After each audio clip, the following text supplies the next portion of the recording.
Hi everyone, this is the video for Tutoring Note 3. Sorry that these videos are coming late. I've been struggling with my internal microphone on my computer and I made a video clip but there was no sound. So that was really stressful, but luckily I got over that. So let's begin for this tutorial. So for Tutoring Note 3, what we talked about was preference and utility. Remember that in Tutoring Note 2, we were talking about budget. And the budget is the part of consumer decision that's binding. And that's about quote unquote what consumer can afford. This class we're going to talk about indifference curve and utility, and that's about quote unquote what the consumers want.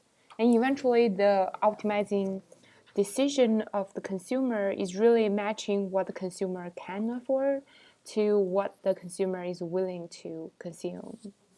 So let's begin with indifference curve. I know this material is not new to you, so I'm not gonna spend a lot of time on each topic, but I will basically concentrate more on the intuition behind each. So just as a brief review, so when we plot the indifference curve on the two-dimensional plane, we usually have y-axis as the quantity of one good and x-axis as the quantity consumed of another good. And what we're seeing is a very well-behaved indifference curve, and there are 3 points on this curve.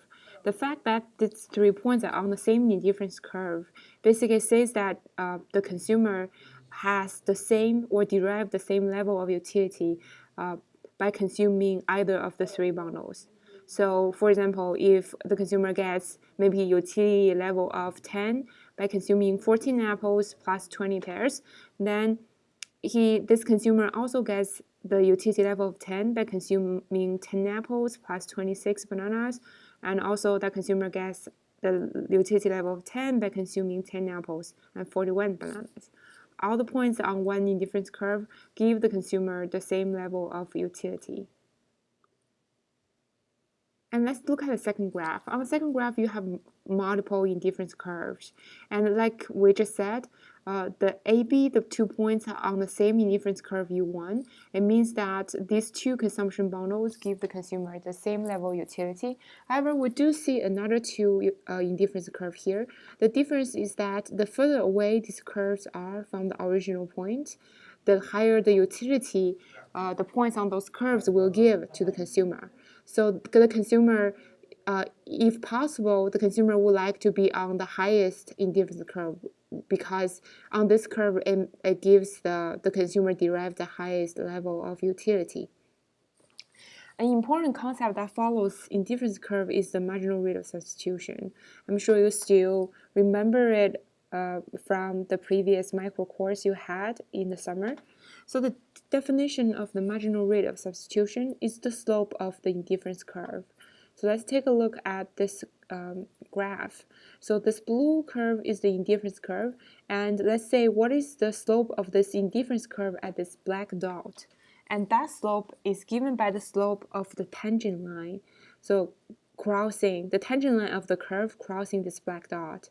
And this tangent line slope is given by the change in the units in good 2 corresponding to a change in the units in good 1. So delta x2 divided by delta x1 is the slope. Pay attention that the sign of the slope is negative. You don't see the sign here. That's because this changing x1 and changing x2 are of opposite signs. For example, if change of x1 is positive, means x1 is increasing, then the changing x2 will be negative, meaning that if x1 increases, then the corresponding x2 will decrease. Therefore, that delta x2 will be negative, and this ratio will be negative. Okay, and so that's marginal rate of substitution. Now we want to connect marginal rate of substitution with another concept, which is marginal utility. For now, I want you to forget about marginal rate of substitution, but only think about what is marginal utility. And you can understand marginal utility very well from this mathematical expression. So what is marginal utility of good 1? It is the change in utility level corresponding to a small change in the quantity consumed in good 1. So delta U is the change in utility, and it's defined by so the utility after consuming a bit more in good 1 compared to not consuming that actual unit of good 1. And I want to note that this utility function has 2 input.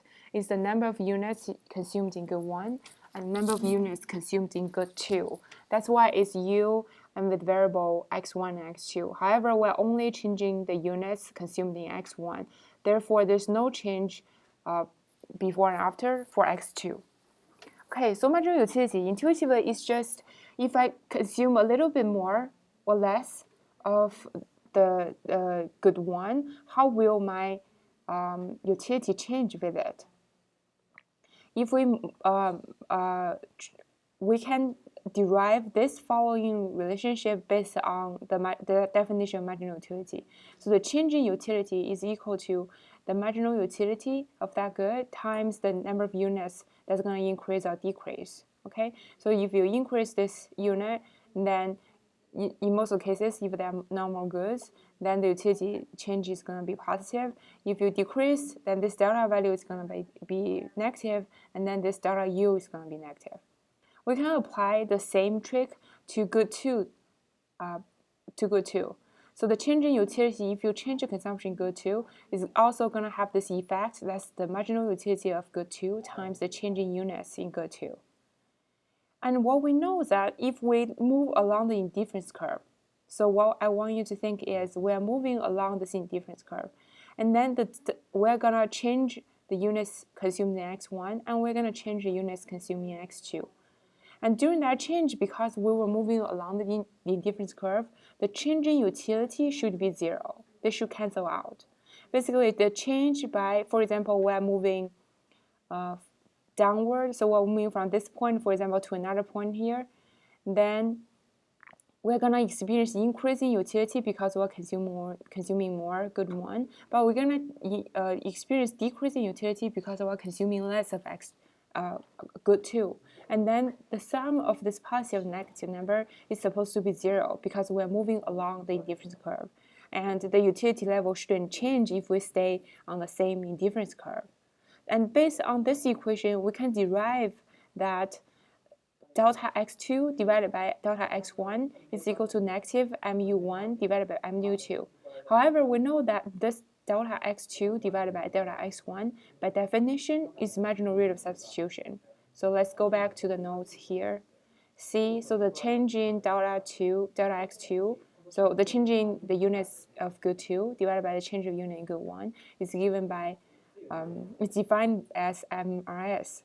Therefore, we derived this key relationship, which is marginal rate of substitution at any point of the indifference curve is given by the marginal utility with respect to good 1 divided by marginal utility of with the respective of good 2, but with a negative sign.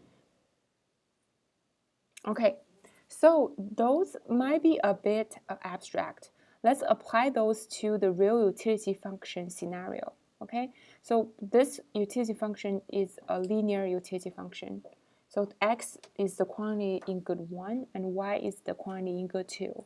So utility by consuming certain x units of good 1 and y units of good 2 is given by a times x plus b times y. A and b are constant and they're positive. So the question is, what is the marginal rate of substitution?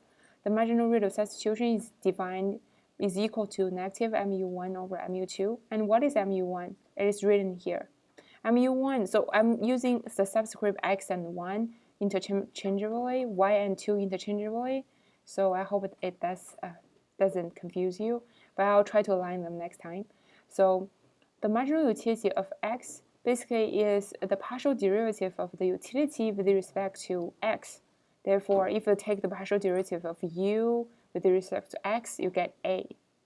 And then with respect to y, you get b. Therefore, the marginal rate of substitution, if the utility function takes this form, is negative a over b. Let's take a look at another utility function you're going to be working with a lot, which is the Cobb-Douglas utility function. Cobb-Douglas utility function is defined by x to the a times y to the b. Okay, we do the same trick. Mux is the partial of u with respect to x. What is that partial? So the a comes down times x, a minus 1, and we treat y to the b as the constant, therefore copy them. And then muy is given by this b is coming down, and times x to the a we treat as constant, and y to the b minus 1. And MRS is equal to this divided by that, above with a negative sign. And then we do the math, we cancel the terms. This is what we're left with, negative ay over bx. The third utility function is again still Cobb-Douglas, but it's a log transformed Cobb-Douglas. Remember, because the log transformation does not alter the nature of the utility, that's something we can do, we can always do. So for example, if you are given this form, you can feel free and go ahead and transfer that into here by taking the log. The log of this equation of this x to the a times y to the b is equal to, by the rule, a ln x plus b ln y. This form has the advantage that this marginal utility computation is so much easier, and this MRS computation as a consequence is also very easy. You can take a look and you see like we get the same result using either one of the two forms of the Cobb-Douglas. And then this is an example of a quasi-linear utility function. It is called quasi-linear because part of it is not linear. This a ln x is not linear, but part of it is linear. So this constant b times y is linear. And again, we do the partial derivative, and we can calculate MRS. I have a few exercises for you. They're pretty easy. The only thing I want to point out is that when you look for MRS of the second Cobb-Douglas of the second question, which is the Cobb-Douglas utility function, you may be better off if you do the log transformation first. So the log transformation of this is going to be 0.5 times ln x plus 0.5 times ln y. Okay, do the exercise. We're going to talk more next time.